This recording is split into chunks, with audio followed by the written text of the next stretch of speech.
Hi అందరికీ ముందుగా శ్రావణ మాస వరలక్ష్మి వ్రతం శుభాకాంక్షలు. అందరూ వాళ్ళ ఇంట్లో వరలక్ష్మి వ్రతం చాలా బాగా జరుపుకున్నారని అనుకుంటున్నాను. శ్రావణ మాసం అంటే ఆడవాళ్ళందరికీ ఇష్టమైన మాసం కదా. ఈ మాసంలో అందరి ఇల్లులు చూడ్డానికి కలకల్లాడుతూ ఉంటాయి కదా.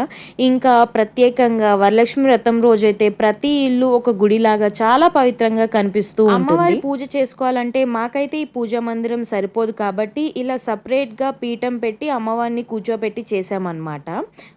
ఇక్కడ మేము అమ్మవారికి 5 రకాల ప్రసాదం, 5 రకాల ఫ్రూట్స్, దాంతోపాటు శారీ అండ్ బట్టలు కూడా సమర్పించుకున్నాము. మీకు మెయిన్‌గా ఈ ఫోటో ఫ్రేమ్‌లో ఉన్న అచ్చు గురించి చెప్పాలి. తిరుమలలో వెంకటేశ్వర స్వామి గుండెల మీద లక్ష్మీదేవి ఉంటుందని అందరికీ తెలుసు కదా. ప్రతి థర్స్‌డే స్వామివారు మనకి నిజరూప దర్శనంలో కనిపిస్తూ ఉంటారు కదా. ఆ టైంలో స్వామివారికి చందనంతో అలంకరిస్తారు. అది తీసేటప్పుడు లక్ష్మీదేవి అచ్చు అలానే వస్తుందన్నమాట. దాన్ని ఫోటో ఫ్రేమ్ చేసి ఇలాగా మనకి సేల్ చేస్తూ ఉంటారు. మాకు తెలిసిన వాళ్ళతోటి మా మమ్మీ దీన్ని తెప్పించుకున్నారనమాట. అమ్మవారిని అలంక ప్రియురాలు అంటారు కదా. మనకి అయినంతలో అమ్మవారిని మనం బాగా అలంకరించుకొని భక్తి శ్రద్ధలతో పూజ చేసుకోవాలి. అలానే నేను కూడా ఇక్కడ మా అమ్మవారిని బాగా అలంకరించుకున్నాను. అండ్ ఇక్కడ అష్టోత్తరం కూడా నేను చదువుకుంటూ ఉన్నానన్నమాట.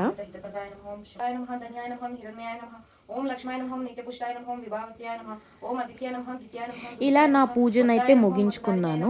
మా మమ్మీ పాపం మార్నింగ్ నుంచి గ్రైండర్లో పిండిలు రుబ్బుకొని స్టవ్ దగ్గరే అంకితం అయిపోయిందనమాట. గారెలు, పూర్ణాలు, పులిహార, పరవన్నం, శనగలు అని అమ్మవారికి 5 రకాల నైవేద్యం వండింది మా మమ్మీ ఒక్కరితే.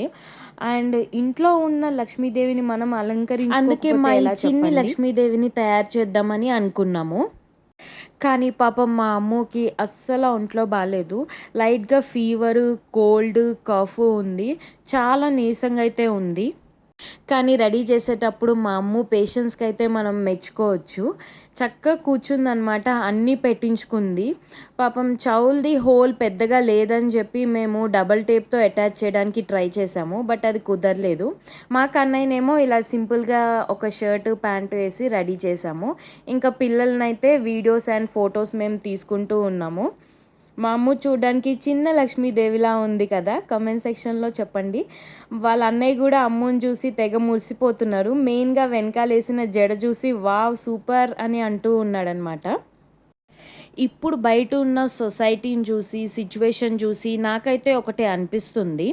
మనం వాళ్ళకి ఏం నేర్పిస్తున్నాం అనేది చాలా చాలా ఇంపార్టెంట్. ఐదర్ అది బిహేవియర్ వైస్‌గా కానీ, పర్సనాలిటీ వైస్‌గా కానీ.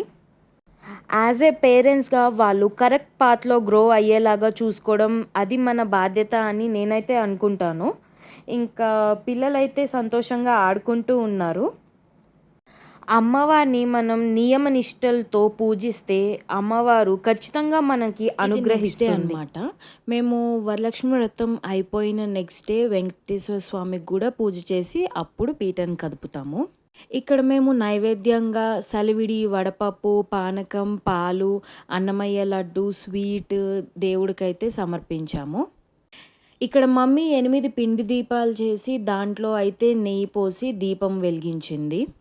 ఎన్ని ఆభరణాలు ఉన్నా కానీ వెంకటేశ్వర స్వామికి ఇష్టమైన తులసి దళం ఇంకా యాలకుల మాలతోటి అలంకరణ అయితే చేశాము. చూడండి మా వెంకటేశ్వర స్వామి చాలా అందంగా అయితే ఉన్నారు. ఇలా మేము ఈ వరలక్ష్మి వ్రతం చేసుకున్నాము.